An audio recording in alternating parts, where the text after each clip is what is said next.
My aunt left me with nothing for refusing to give her my baby after I got sick. You can't even breathe right, let alone raise a child, she said. She posted a poll. Should my niece let go of the baby she'll ruin? I fought. I healed. I kept my son. Today. That poll is on a slide in my TED Talk. I'm Nayla. I was 25 when my mom died a quiet Wednesday morning in Canton, Ohio.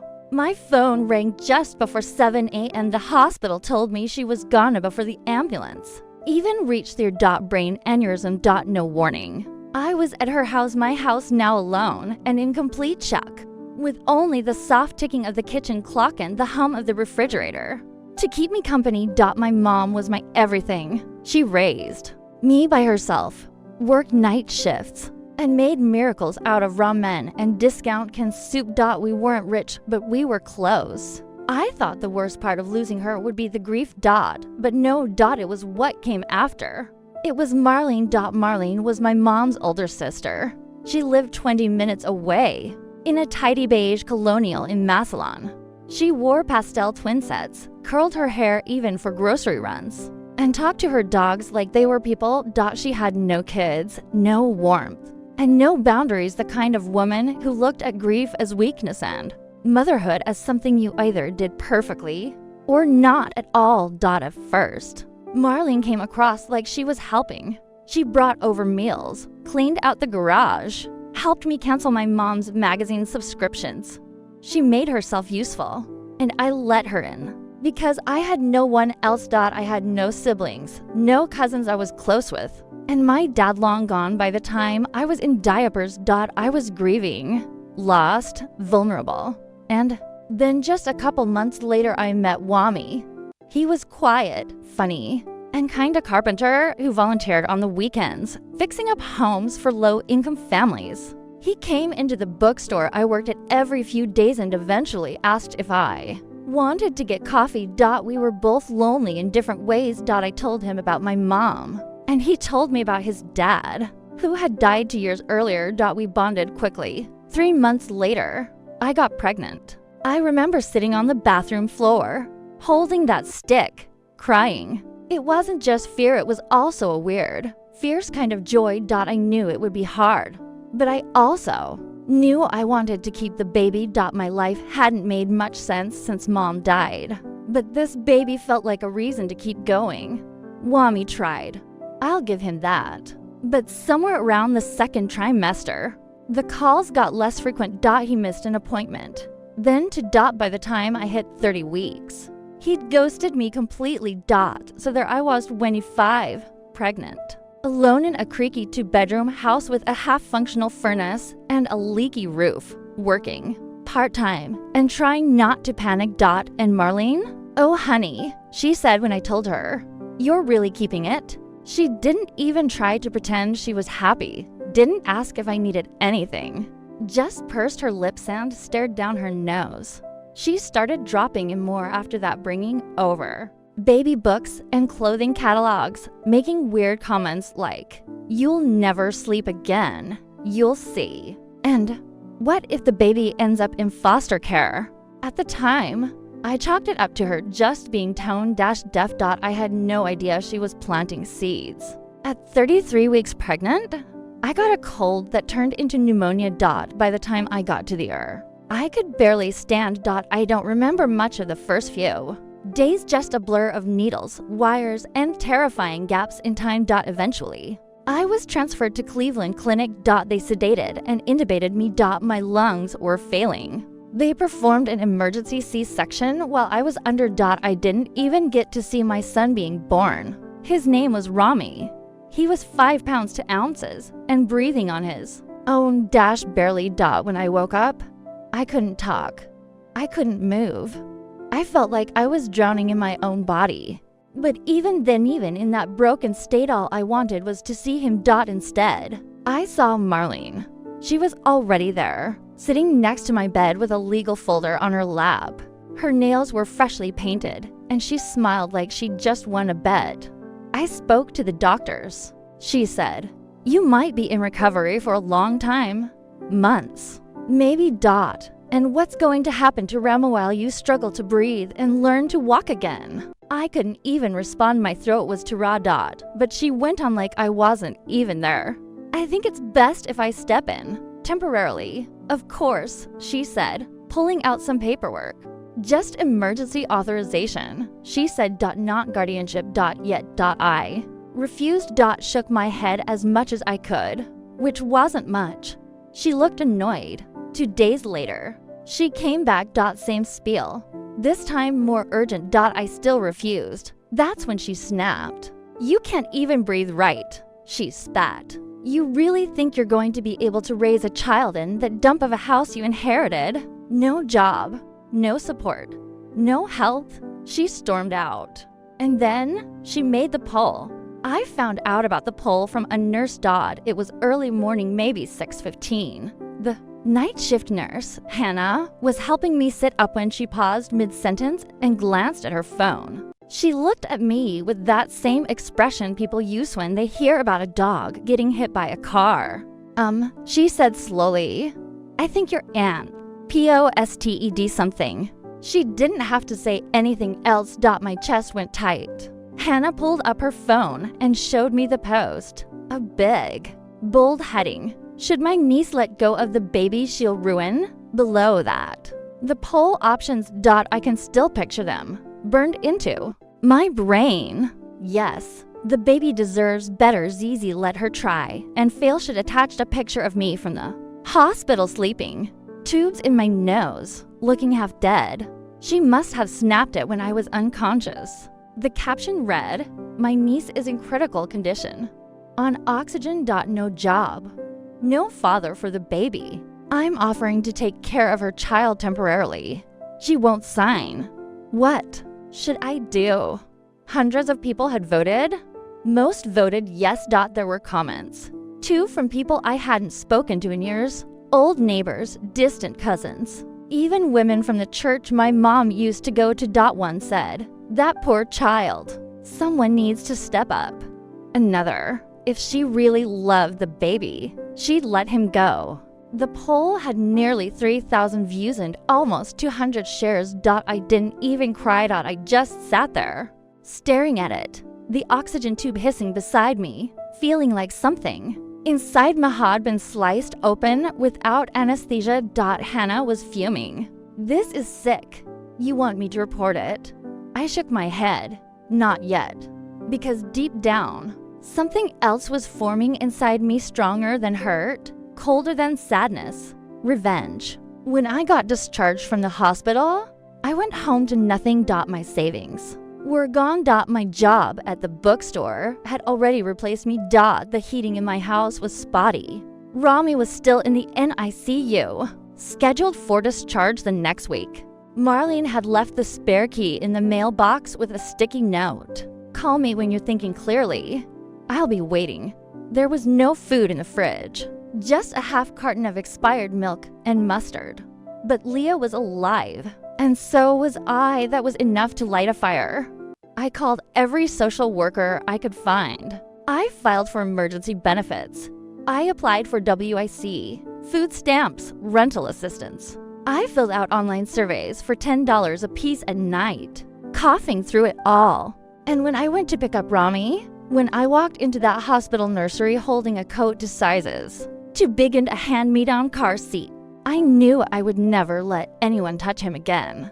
The next year was brutal. I slept in 90-minute bursts, pumped breast milk with a dollar store manual pump, and taught myself how to freelance right between feedings. I picked up transcription jobs, odd typing gigs, and eventually started writing marketing blurbs for a home appliance company based out of Chicago. I fed Rami mashed banana sand, sang to him in the living room while I typed with one hand. He was the only person who never looked at me like I was broken. He'd smile up at me like I was his whole world. But Marlene wasn't done. She filed a petition in family court 5 months after Rami came home. Said she had concerns for the child's long-term well-being. Said she believed I was mentally and physically unfit to parent alone. Asterisk, I didn't have money for a lawyer. So I represented myself. I printed out every medical record, every W-2, every freelance invoice, every note from my pediatrician and caseworker. When she walked into that courtroom, she looked polished, lipstick, pearls, manicured to the last, fingertip. I wore my one decent coat and held Rami on my hip. She opened her statement with the same line she used in the Facebook poll. She can't even breathe right. But I spoke last, and I laid it all out. Every dirty trick, every manipulation. I showed the judge the screenshot of her poll, asterisk the timestamp of when she posted it, while I was still intubated. I will never forget what the judge said. He stared at the screen for a long time, then turned to her and said, "You weaponized a medical crisis for control. That isn't concern. That's cruelty." He ruled in my favor.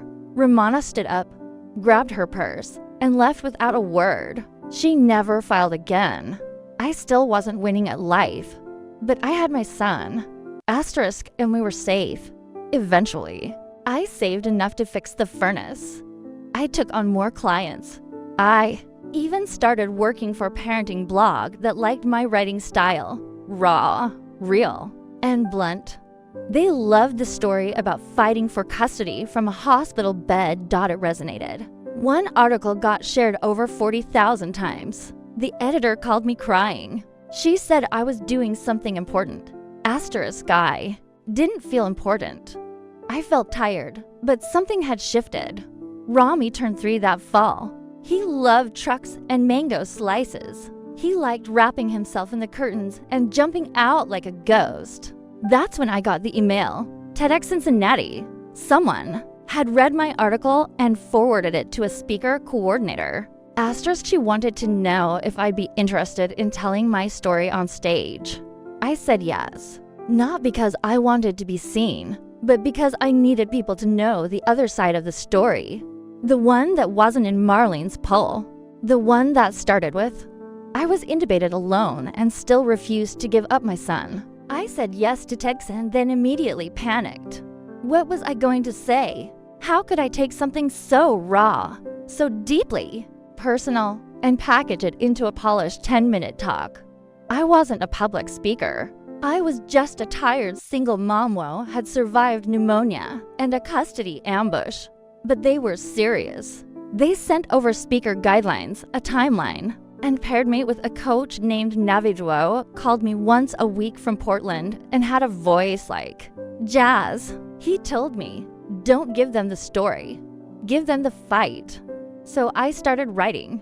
I wrote after Rami went to sleep, curled up on my second-hand couch, staring at my old laptop with the busted trackpad and the letter barely hanging on. The words poured out of me like sweat. I wrote about the hospital, about the silence of waking up and not knowing if your child is still alive.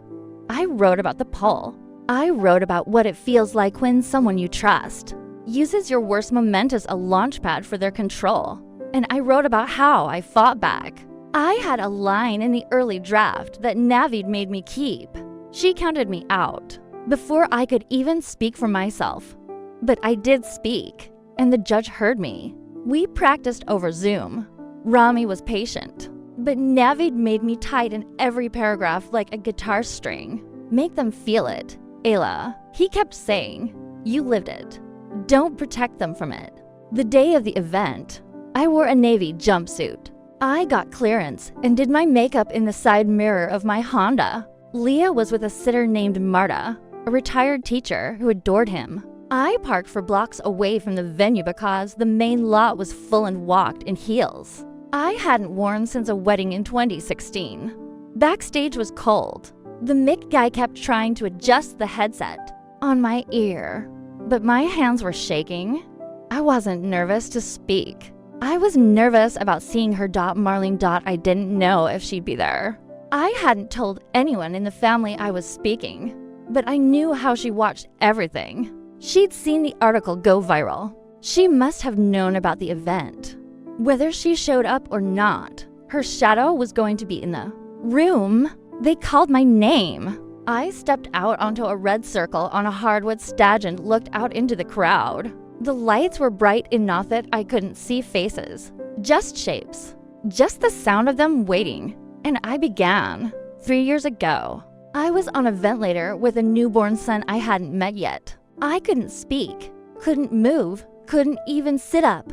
But someone in my family decided to speak for me. I clicked the remote. The first slide popped up. A screenshot of the poll dot big and ugly. My hospital photo on the left. The to poll options on the right. A Facebook banner above it. You could feel the air shift. I didn't let it linger. I didn't cry. I just kept going. She made the world decide whether or not I was fit to be a mother. Strangers clicked yes like they were voting on their lunch order. You could hear people sucking in breath. But she didn't know who she was dealing with. She didn't know what I had left inside me. And when I could finally speak again, I said no. The rest of the talk was a blur. Afterward, people stood. Some wiped their eyes. A few came up to me, hugging me like I was a long-lost friend. A woman with gray curls pressed a note into my hand that read, "You reminded me who I am." Navi texted me, "You burned the house down," in the best way. That talk changed everything. It was uploaded to YouTube within 2 weeks, and it exploded. 30,000 views in the first month. Emails poured in. Mothers, nurses, people who had lost custody, regained custody, fought through health scares, fought back against family, members who claimed to be saviors. But we're really opportunists. I got invited to write for a mental health journal. Then a nonprofit that supports low-income mothers asked me to be a guest speaker. A brand offered me money to post a sponsored video, but I declined. That wasn't what this was about. But Marlene, she didn't decline the attention. Because as soon as the video hit the 100K mark, people figured out who she was. She had used her real name on the poll. Her comment history was still public. Twitter dragged her. And TikTok, God help her, TikTok turned her into a villain meme. Someone even made a skit reenacting the Facebook post. It got 3.2 million likes. I didn't tell anyone to go after her. I didn't even mention her by name. But people connected the dots. And the dots led to Marlene's carefully curated social life unraveling in real time. She shut down. Her Facebook made her Instagram private. Her church removed her from the events committee. And one of her neighbors started forwarding me screenshots of her neighborhood group chat, where someone shared the TED Talk link and asked, "Is this Marlene from Maple Lane?" Yeah, it was. And she knew I knew because she finally broke the silence. I got a handwritten letter in the mail, postmarked from Massillon. The handwriting was familiar sharp, decisive, slanted to the right, like she was leaning into every word. I almost didn't open it. But I did. Inside, one sentence. "You made me a joke." I was trying to help. I didn't respond. Because she wasn't trying to help. She was trying to own it. Meanwhile, Leah was thriving. He was for now. Loved dinosaurs and Legos. And telling every stranger in the grocery store, my mom talks on a microphone. He still had the tiniest scar on his belly from his NICU days, and every time I saw it, I felt this wave of guilt and pride and rage all tangled together. We were living in Columbus by then, renting a 2-bedroom with a tiny backyard. I had more freelance work than I could handle. People actually reached out to me, not the other way around. And I was finally breathing on my own. Not just physically, but in every way that mattered. But Marlene wasn't done yet. She had one more card to play. It had been almost 5 years since the hospital, since the poll, since Marlene tried to erase me from my own child's life like I was an inconvenience of his mother. And I really thought she was gone for good. But narcissists never leave quietly. They just wait until the world forgets what they did. It started small. A mutual friend messaged me on LinkedIn saying Marlene had joined a board for a regional charity. They were doing a huge fundraiser raising awareness for disadvantaged children. I felt sick. She was using my story without ever naming me. I watched the promo video nearly through my laptop. There she was. Marlene. In a lavender blouse. standing in a church rec hall, saying things like, "Every child deserves a stable start." Sometimes that means stepping in when parents can't. The comments under the post made my blood boil. So selfless and angel such a role model. But I didn't comment I didn't share. I didn't even breathe a word of it to anyone at first. Then I got an email from a woman named Mirawo. Worked at a podcast that focused on family law and real-life custody battles. She had seen my TEDx talk and asked if I wanted to be a guest. My first instinct was no. I was tired. I'd moved on. But then she said something that stopped me cold. Marlene Reeve tried to pitch her story to Ustvo. Years ago. Same themes. Very different perspective. We passed. She'd used her real name. So I said yes. I recorded the episode on a rainy Wednesday. Leah was at preschool. I sat in my kitchen with a cup of coffee and my heart pounding like I was back in court. I told the full story, every piece. Not just the Facebook poll, but the pressure, the threats, the courtroom lies, and the aftermath. I didn't say her name. Didn't need to. The episode aired on a Thursday morning. By Friday, it had 600,000 downloads. But this time, people started tagging the charity Marin was now affiliated with. By Sendai had 6 voicemails on my phone from Marlene, each one more desperate than the last. The last one was the real gem. Ella, I am asking you, begging you to take it down. My reputation asterisk, I'm being pulled from the board. I could lose my seat at the women's business round table. You don't know what you're doing to me. I didn't respond. Instead, I did something better. I emailed the charity director myself, a woman named Farah. I introduced myself politely, attached the public court documents from the custody case, included the screenshot of the Facebook poll, and linked my TEDx talk. I ended with a simple sentence. I am not interested in harming anyone, but I cannot allow my experience to be used as a lead to boost someone else's public image. Farah replied the same day. Thank you for bringing this to our attention. We had no idea. Romana has been removed from our campaign and is no longer serving on the board. And just like that, Marlene's shiny new public image cracked like glass under a rock. But that wasn't the real revenge. The real revenge came 6 months later when I launched the poll project. It started as an idea.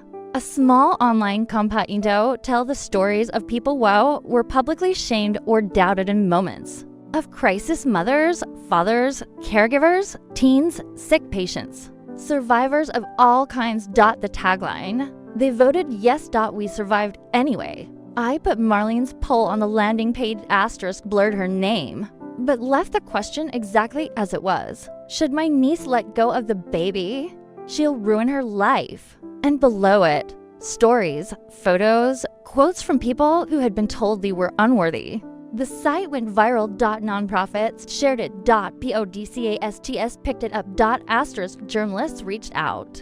And eventually, a digital learning platform reached out about building an educational toolkit based on the project for social work students and legal advocates. I didn't just take the pain and bury it. I turned it into something living. Something loud. And Marlene, she vanished again. I'm not sure where she went or what she's doing now. I imagine she's licking her wounds in silence, cursing the internet for having a long memory. But the difference is asterisk. This time, it's not just me who remembers. It's thousands of us. Now I live in a little house in Dayton. It has a blue door and a porch swing. Rami is 7. And last week he wrote an essay called Why My Mom is a Warrior. He spelled warrior wrong, but I framed it anyway. Sometimes we drive past the courthouse where I stood up for him. Sometimes he asks why I talk into microphones. And sometimes I show him. But I always end the story with the same line. They doubted me. I didn't.